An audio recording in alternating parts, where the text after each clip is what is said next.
It was a public conversation with a goal to sustain community, says Eileen Newman, Executive Director for the Center for the Bronx Nonprofits.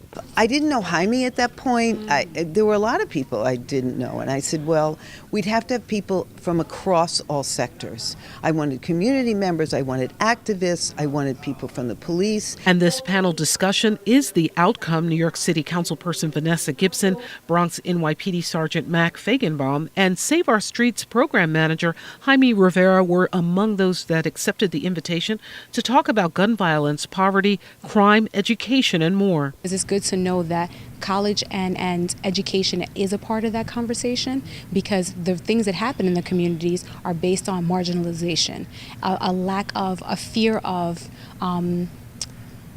moving past. How do you move past? How do you get out of the spot that you're particularly in? emceed by Hostess Community College professor Sandy Figueroa and held at that campus, she asked the panelists a series of questions, including how can we strengthen our communication skills in order to lead to conflict resolution? With headlines that challenge the success of past efforts to smooth police and community relations, organizers saw the participation of the NYPD as key, something felt on both sides. I think it's good to have the conversation. I think part of the problems that we're having is, people are sticking to their side of the story without hearing the other side. So I think it's good to, hear people out.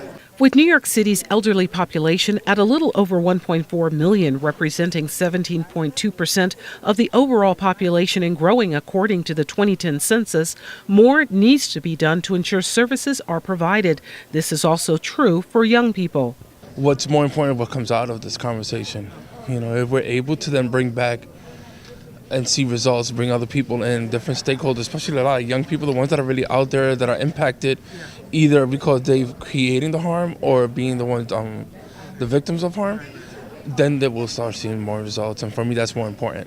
It really got to me that majority of the room were older than the youth that's out there.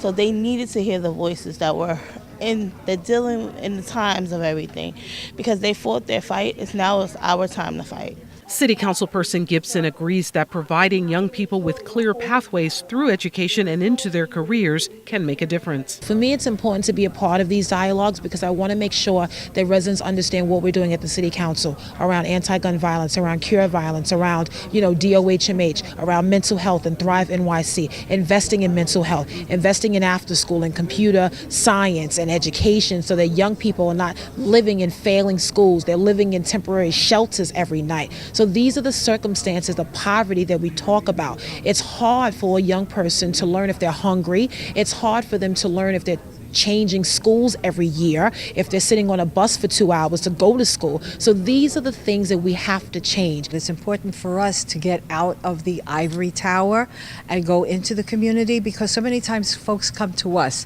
which is really important, but we need to go out and see what's there. From young people to the elderly, neighborhood policing, and more, many shared they like conversations like this one to continue, all to help build stronger communities. For BronxNet, this is Arlene Makoko.